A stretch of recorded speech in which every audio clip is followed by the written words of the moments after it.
welcome to my channel, SteveO the Window Cleaner. Today I just want to show you how to set up a pump to your Xero Pure. This is all going through 150 foot with the Xero HD reel to 2 poles in the back, so we're going through the Xero Pure X2, and I just basically want to show you how to hook this up. This is just a Wayne utility pump, 110 volt, so it's easily just going to plug into an outlet. I don't have it on right now, but you'll literally just plug it in. You can use an extension cord. I suggest hooking up to a house's plug, not like your car or something like that. If you're using that, it might be less power as far as how it operates. So anyways, got the pump going. What I'll do is turn the water on first, so the water is going through the pump. You always want to do that first. And this is just going to add about like 40 psi. The most really your ROs can like handle is right around like 100 really. Try keeping it to 90 is safe. We'll tighten this up just a little bit. Quick connect on here. There we go. We're all good. That'll be fine. So water's going through. Everything's open all the way back to the poles. So then just simply, depending on which pump you have, plug it in, or you might have a 12 volt marine battery pump. Okay. Boom, it's going through. I'm also going to show you in this video this system being ran without a pump. So we go to the back here, this splitter here. Okay, I got both poles going here with water, so I'll show you here. That pole is putting out that amount of water. This pole still on while I'm showing you this one. Okay, that. Now I'm going to show you the pressure on both of these without the pump, which is still really good. So just to run 2 poles,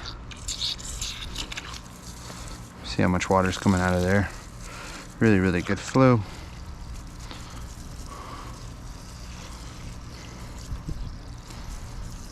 Okay, we turn on both. Oh, okay, we do see a reduced amount there, right? But I'll just show you running 2 different poles on that.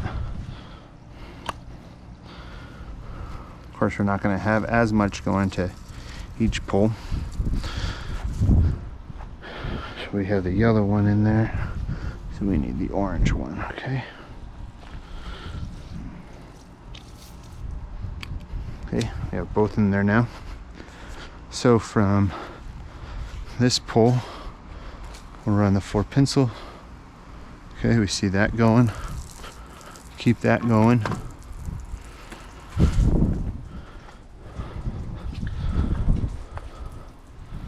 So that's how much flow is getting to each pole. Of course, as you put this up more past 30 feet, you may start losing some flow to both as well, but not too much. But that's through 150 feet. And let's see, if we were to turn on the rinse bar to this, what we would get. The rinse bar in here is very equivalent to the size of the rinse bar in here. So that's just all the water coming out of the X2 with no pump, running 2 poles. Now if I had poor pressure, this wouldn't work very well. But with the pressure that I got right around 50 to 60 psi, I'm good. So now let's add a pump. So I have 2 poles running here with that pump, and you can see it's extremely high pressure with 2 poles. So that's going through 150 feet and then going to that splitter down there, and that's the pressure. So if I was to run this pole up to this one, still got really good pressure. All right, you can see that pressure going. I'll leave that there. And if I was to run this pole up to there, and what I would usually suggest is running another 50 feet off of this, or 100 feet to the other pole, so y'all get some distance in between. Right, you see the rinse bar working beautifully there. Tons of pressure. more pressure than you even need.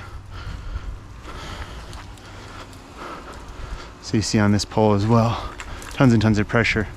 Okay, so what I also said I was going to show you guys is me running this. Okay, now that I've showed you that, what I'm going to show you too is just how much pressure you get through one pole. If I was to cut off the water to the yellow hose here, just how much pressure. It's just crazy. You don't need this at all, but if you just really need a high amount of water, you could. And something else you can kind of do with this that's kind of fun is you can hook up a little Y splitter here and run your rinse bar and your pencil jets. Not needed, but you could definitely do it if you want to. So we have that going. It's a little bit tight of a configuration, but it works. So you can have all that going at one time. Okay.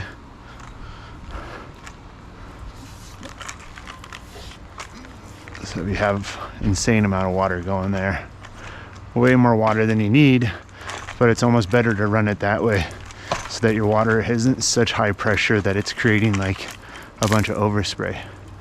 But you see there, that's what a pump can do and make it really, really, really nice as far as just the pressure being super, super easy.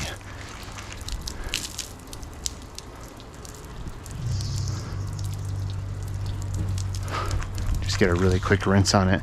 So if I was to do this with, let me show you, I'll show you kind of split screens here of how this was with just the X2 without running